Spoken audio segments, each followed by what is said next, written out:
Sky diver Shyamkumar നമ്മോടൊപ്പം അതിഥിയായി ചേരുകയാണ്. Shyam, good morning. നമസ്തേ, സ്വാഗതം ജനൻ ടി വിയിലേക്ക്. ശ്യാം, ഞങ്ങളിങ്ങനെ കണ്ട് അമ്പരപ്പോടെ അന്തം വിട്ട് ആരാധനയോടെ നിൽക്കുകയാണ്. ഇത് എങ്ങനെയാണ് സ്കൈ ഡൈവിംഗിലേക്ക് വരുന്നത്? ഞാന് ആദ്യം സൈക്ലിങ്ങിലായിരുന്നു. പക്ഷേ ലൈഫില് അതിലൊരു ഒരു പാരാളിമ്പിക്കിലൊക്കെ പോകണം എന്നുള്ള ആഗ്രഹത്തോടെയാണ് നിന്നിരുന്നത്. പക്ഷെ അതിന് കഴിയാതെ വന്നപ്പോഴാണ് ഞാൻ പിന്നെ ലൈഫ് ലൈക്ക് ഈ ട്രാൻസ്പ്ലാന്റേഷനിലൂടെ പോവുകയും അതിനൊക്കെ ശേഷം പിന്നെ ലൈഫിൽ വേറെ ഹോപ്പ് ഒന്നും ഇല്ലാത്തൊരു പോയിന്റിലാണ് ഞാൻ എക്സ്ട്രീം, അതായത് ഞാൻ സ്പോർട്സിൽ നിന്ന് എക്സ്ട്രീം സ്പോർട്സിലോട്ട് വരുന്നത്. സോ ലൈഫിൽ ഒരു പുഷ് ആയിട്ട് അല്ലെങ്കിൽ ഹോപ്പ് ആയിട്ടാണ് ഞാൻ അത് എടുക്കുന്നത്. സോ അതായിരുന്നു എൻ്റെ ഒരു ടേണിംഗ് പോയിന്റ്. അത് തന്നെയാണ്. 16 വയസ്സ് മുതൽ ഇതിന് പിന്നാലെയാണെന്ന് കേട്ടു. ആരൊക്കെയായിരുന്നു വീട്ടിൽ സപ്പോർട്ടുണ്ടോ അല്ലെങ്കിൽ സുഹൃത്തുക്കളാണോ ഈ ഒരു വഴിയിലേക്ക് എത്താൻ കൂടുതൽ പ്രചോദനമായത്?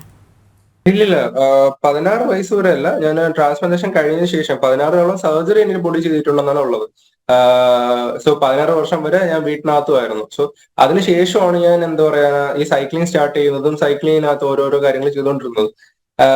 ഇനി മുന്നോട്ട് ലൈക്ക് അല്ല ഇനി മുന്നോട്ടല്ല, ഇതിനു മുന്നേ ലൈക്ക് ഒരു ട്രാൻസ്പ്ലാന്റേഷൻ കഴിഞ്ഞ് എനിക്ക് ഒരു 8 മാസം ആയപ്പോഴത്തേക്കും ഞാൻ സ്വന്തമായിട്ട് തന്നെ ഈ 8 മാസത്തിനിടയിൽ ഒത്തിരി ഈ പറഞ്ഞ ഡിപ്രഷനിലൂടെ പോവുകയും അല്ലെങ്കിൽ എക്സ്ട്രീം ആയിട്ട് ഒരു സൂയിസൈഡ് ടെൻഡൻസിലൂടെ പോവുകയൊക്കെ ചെയ്തുകൊണ്ടിരുന്നപ്പോഴാണ് ലൈഫിനി മതിയാക്കുന്നതിനേക്കാളും നല്ലത് ഞാൻ എന്തെങ്കിലും ചെയ്യുന്നതാണെന്നുള്ളൊരു തോന്നലിനാണ് ഈ ഒരു ചോയ്സോട്ട് എടുക്കുന്നത്. അങ്ങനെയാണ് പിന്നെ ഇതിന്റെ പുറകിൽ USPക്ക് കോൺടാക്ട് ചെയ്യുന്ന ഞാൻ തന്നെയായിരുന്നു. 160ഓളം മെയിൽസ് അയച്ചു. അതിന് അവർക്ക് കോൺടാക്ട് ചെയ്യാൻ ഒരു കോൺടാക്ട് കിട്ടി. അങ്ങനെ ആ രീതിയിലാണ് ഞാൻ അവരെ കൊണ്ട് ലൈക്ക് ആദ്യം എനിക്ക് റിജക്ഷൻ ആണ് ഉണ്ടായത്. കാര്യം ഇതൊരു എക്സ്ട്രീം സ്പോർട്സ് ആണ്. സോ ഈ ഒരു സ്പോർട്സിൽ ഇത്രയും ചലഞ്ചീവ് ആയിട്ടുള്ള ഒരാളാണ്, ലൈക്ക് ഫിസിക്കലി ഇത്രയും ചലഞ്ചീവ് ആണ്. അങ്ങനെ ഒരു സംഭവം ഉള്ളപ്പോഴത്തേക്ക് അവർക്ക് അക്സെപ്റ്റ് ചെയ്യത്തില്ല. സോ അങ്ങനെ അക്സെപ്റ്റ് ചെയ്യുന്ന കാര്യത്തെ കുറിച്ച് ഇപ്പൊ ഡോക്ടേഴ്സ് ഒത്തിരി ഹെൽപ്പ് ചെയ്തിട്ടുണ്ടാകും. ലൈക്ക് എന്റെ ഏത് ഫിസിക്കൽ കണ്ടീഷൻ ആണെങ്കിൽ പോലും അവര് എന്താ പറയാ ഒരു സർട്ടിഫിക്കറ്റ് തരാന്നുള്ള രീതിയിലൊക്കെ അവര് വില്ലിങ് ആവുകയും അത് അവരുടെ അക്സെപ്റ്റ് ചെയ്യുന്നുള്ള രീതിയിലോട്ടൊക്കെ പിന്നെ അത് കഴിഞ്ഞ് പിന്നീടുള്ള ഫെർദർ ആയിട്ടുള്ള ചാറ്റ്സിലൂടെയും ലൈക്ക് അങ്ങനെയൊക്കെയാണ് പിന്നെ ഒരു ബോർഡ് മെമ്പറിനെ കണ്ടെത്തുകയും അങ്ങനെ സംസാരിക്കുകയൊക്കെ ചെയ്തിട്ടാണ് എനിക്ക് അങ്ങനെ ഒരു ഓപ്പർച്യൂണിറ്റി തരാമെന്ന് പറയുന്നത്.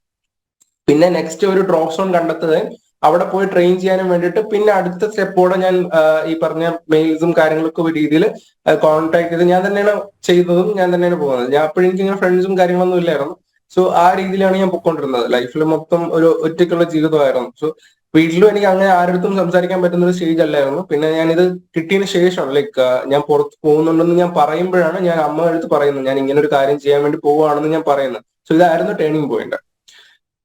ശ്യാം, ഇത് മലയാളികൾക്ക് അതല്ലെങ്കിൽ പലർക്കും അത്ര സുപരിചിതമല്ലാത്തൊരു മേഖലയാണ്. കാര്യം സ്കൈ ഡൈവിംഗ് എന്ന് പറയുന്നത് നമ്മൾ സിനിമയിൽ കാണാറുണ്ട്, അതല്ലെങ്കിൽ ഏതെങ്കിലുമൊക്കെ വീഡിയോകളിൽ കാണാറുണ്ടെങ്കിലും 1-2 പുതിയ ടേംസ് ആണ് ഒരു സാധാരണ പ്രേക്ഷകനെ സംബന്ധിച്ച് ശ്യാം ഇപ്പോൾ അവതരിപ്പിച്ചത്. 1 എക്സ്ട്രീം സ്പോർട്സ്, 2 സ്കൈ ഡൈവിംഗ്.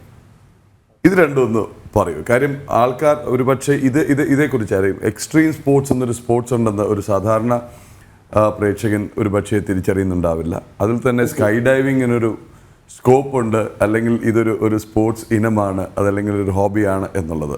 3, ഇനി മറന്നു പോകുന്നതിന് മുമ്പ് ഹാറ്റ്സ് ഓഫ്. അത്തരം ഒരു ഡിപ്രഷനിലേക്ക് പോയ ഒരാൾ വരുന്നൊരു കുതിപ്പ് പലർക്കും ഇതൊരു പാഠത്തിനപ്പുറം യുവതലമുറയ്ക്ക് ഏറ്റവും കൂടുതൽ ഒരു എക്സാമ്പിൾ തന്നെയാണ് ശ്യാംകുമാറിന്റെ ജീവിതം എന്ന് പറയേണ്ടതുണ്ട്. കാരണം ചെറിയൊരു കാര്യം വരുമ്പോൾ അല്ലെങ്കിൽ അച്ഛനോ അമ്മയോ വഴക്ക് പറഞ്ഞു എന്ന് പറയുമ്പോൾ തന്നെ ഓടി പോയി ആത്മഹത്യ ചെയ്യുന്ന ഒരു സമൂഹം ഇന്ന് നമ്മുടെ കേരളത്തിലുണ്ട് എന്ന് പറയേണ്ടതുണ്ട്. ഈ ഒരു അവസ്ഥയിൽ അല്ലെങ്കിൽ ഇത്രത്തോളം പരിമിതികളെ എല്ലാം മറികടന്നുകൊണ്ടാണ് ശ്യാംകുമാർ ഇപ്പോൾ വിജയത്തിന്റെ കൊടി പാറിച്ചിരിക്കുന്നത്. എക്സ്ട്രീം ആയിട്ട്. ഇതൊരു എക്സ്ട്രീം സ്പോർട്സ് എന്ന് പറയാനുള്ള കാരണം എന്ന് പറഞ്ഞു കഴിഞ്ഞാൽ ഇതിൽ ഡെത്ത് റേറ്റ് അധികമാണ്. ലൈക്ക് ഇതൊരു ഒറ്റയ്ക്ക് ചെയ്യുന്ന സ്പോർട്സ് ആണ്. ഇത്രയും ഹൈറ്റിൽ നമ്മൾ ജമ്പ് ചെയ്യുന്നതാണ്. സോ ഇൻ ബിറ്റ്വീൻ ഇപ്പം എനിക്ക് 6 ജമ്പോളം ഞാൻ ചെയ്തിട്ടുണ്ടായിരുന്നു. ഇതിനിടയിൽ 3 പ്രാവശ്യം ഞാൻ മരിക്കാനുള്ളതായിരുന്നു. കാര്യം പാരഷൂട്ട് കാലിൽ കുരുങ്ങുന്ന ഒരു സിറ്റുവേഷൻ ഉണ്ടായിരുന്നു. ആ സിറ്റുവേഷൻ ഒരു 4000 ഫീറ്റിൽ നിന്ന് 12 സെക്കൻഡിൽ തറയിൽ ക്രാഷ് ലാൻഡ് സിറ്റുവേഷൻ ഉണ്ടായിരുന്നു. ക്രാഷ് ലാൻഡ് ആവുന്ന സിറ്റുവേഷൻസ് ഉണ്ടായിരുന്നു. പിന്നെയും വേറെ ലൈൻ ട്വിസ്റ്റ് ആയിട്ടുള്ള മാൽ ഫംഗ്ഷൻസ് ഉണ്ടായിരുന്നു.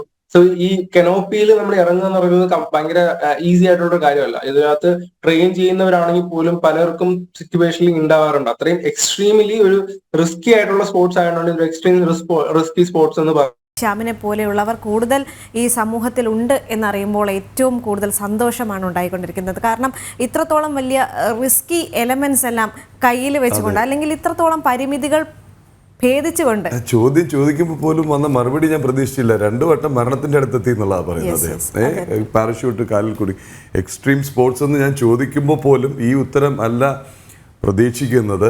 1. 2, ദേവിക നേരത്തെ പറഞ്ഞതുപോലെ തന്നെ ചെറിയ ചെറിയ കാര്യങ്ങൾക്ക് വീട് വിട്ടു പോവുകയും അല്ലെങ്കിൽ ആത്മഹത്യക്ക് തുനിയുകയൊക്കെ ചെയ്യുന്ന ഈ ഒരു കാലത്ത് ഇങ്ങനെ ഒരു അവസ്ഥ വരുന്നു. ട്രാൻസ്പ്ലാന്റ് നടക്കുന്നു, ട്രാൻസ്പ്ലാന്റിന് ശേഷം ചെലവഴിക്കുന്ന അവസ്ഥയിൽ ഡിപ്രഷൻ വരുന്നു, സൂയിസൈഡൽ ടെൻഡൻസി വരുന്നു. അങ്ങനെ നിന്നൊരാളുടെ ഒരു തിരിച്ചുവരവ് അല്ലെങ്കിൽ അദ്ദേഹം കണ്ടെത്തിയ ഒരു മാർഗം, അത് എന്തൊരു പ്രചോദനമാണ്, എന്തൊരു ഇൻസ്പയറിംഗ് ആണ്.